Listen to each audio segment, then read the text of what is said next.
the best defense in the NBA, the best net rating in NBA history, one of the best teams ever. Those things are all statistically true when talking about the OKC Thunder. You know what else is true?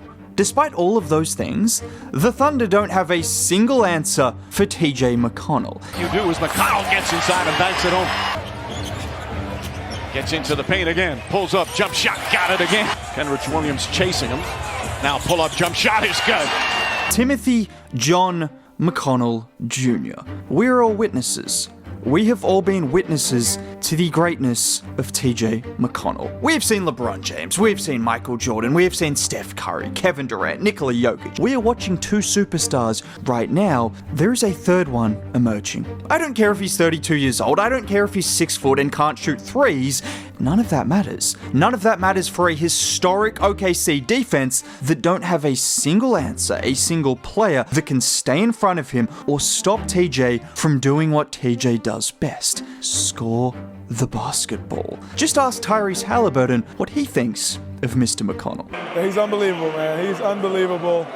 I don't even have the words. He's a great white hope. You know, that's what we call him. Now, I don't know if I can say that without that sounding a little bit off, but regardless of his nickname, you are looking at the Michael Jordan of Ish Smiths. You are looking at a man who has single-handedly changed the trajectory of the NBA Finals as a 6-foot backup point guard who has averaged double digits once in his career. Once. Well, this series, he is averaging over 11 points, 4.5 assists, and just over 3 boards a game. And I know those numbers don't sound incredible, but we have all watched the games. We have seen him single-handedly change the pace, change the momentum of every single one of those games one way or another. And Game 6 was another example. With Tyrese entering the game with an injured calf, we knew TJ would have more responsibility. Now, Tyrese gutted it out and was great, but in the elevated minutes, in the elevated role, TJ absolutely stepped up. And what I really loved about this performance from TJ was he found his targets and he attacked them. TJ is going to be aggressive regardless of who is guarding him, but the difference between being guarded by Lou Dort and Alex Caruso or anyone else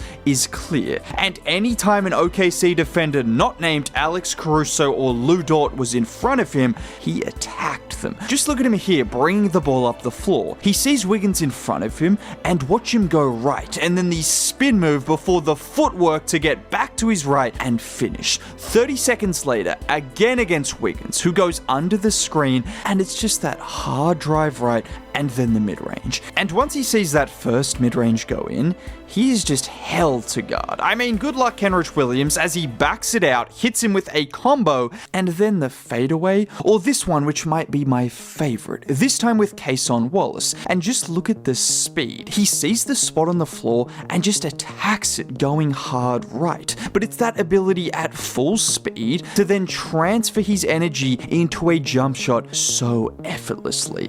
And that is one detail about TJ's game that is so special. It is that ability at full speed to then get into his jump shot like nothing. He can even change his shot position in midair to adjust based on how the defender is closing out. These are the little details you need when you are 6 foot tall and don't shoot threes, yet still find a way to dominate against the best defense we have seen in 15 years.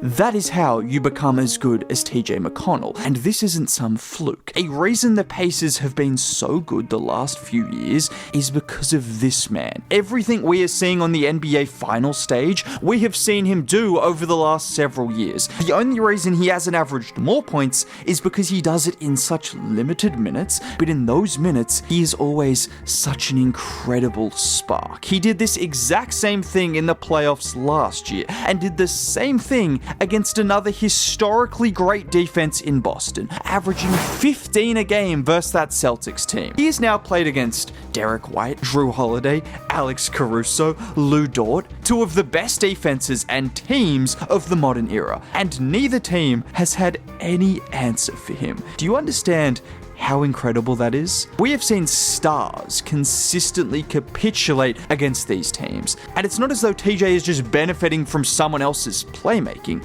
No, when Tyrese Halliburton is off the floor, it doesn't matter who is playing alongside him. They are looking for him to run the offense and create. They are passing him the ball and watching him work. Everyone clear out. TJ McConnell is going to go to work against some of the best defenders in the league, and he's going to make that shot more often than not. I mean, just look at him here against Caruso. Bradley comes like he's gonna set the screen, and TJ recognizes Caruso preparing for that, so that hard left to right crossover, and then the ability to just sneak that layup in. Or how about here, one-on-one isolated against Jalen Williams, an all-NBA defender who has 6 inches on him? He doesn't care. He bumps him and gets to that midi. And wasn't just exclusively scoring either. He's not Tyrese Halliburton, but he also provides some playmaking spark as well, just off that ability to get in the paint like you see with his jumpers, consistently drawing that help defender, and then the connection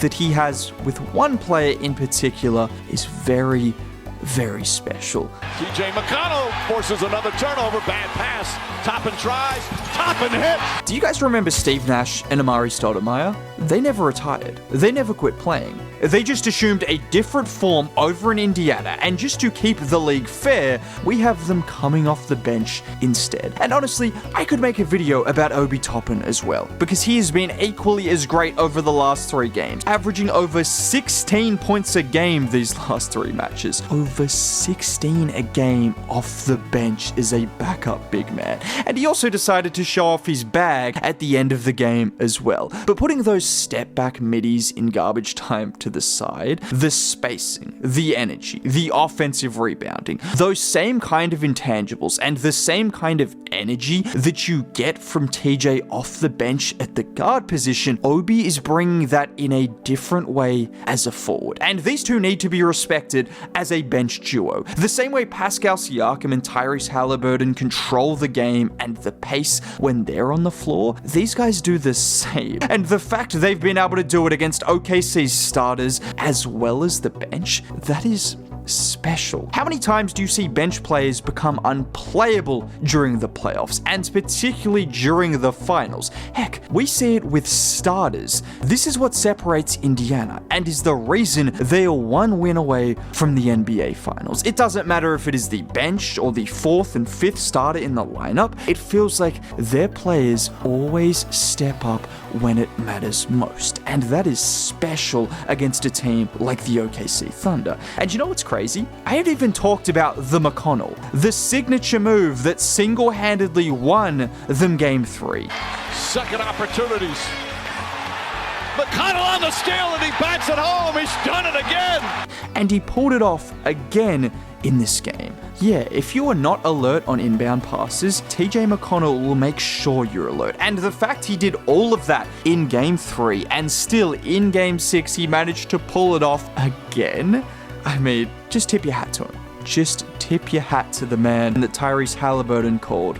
Actually, I'm not going to say that. And this just speaks to who TJ is as a player. He is looking to find those advantages in every which way possible. The effort thing is big for me. Just give 110%. That sounds super cliche and super middle school, and the effort thing is really big. I genuinely believe that playing hard is a skill, because if it wasn't, everyone would do it. It's the same with guys like Patrick Beverley, Alex Caruso, PJ Tucker. These are the kind of guys who we have seen have 10-year careers because they are willing to work harder than everyone else. And you can see the skill they have, but sometimes it takes doing the dirty work to give yourself an opportunity to showcase that skill. We wouldn't know about TJ McConnell as a scorer if TJ McConnell didn't put in that same kind of effort as a defender. And thankfully, he did, because we're now witnessing just a legend. That is all I have to say. If you made it to the end of the video and want to see more content like this, consider subscribing, dropping a like on the video. Have a great day. It's TJ McConnell season.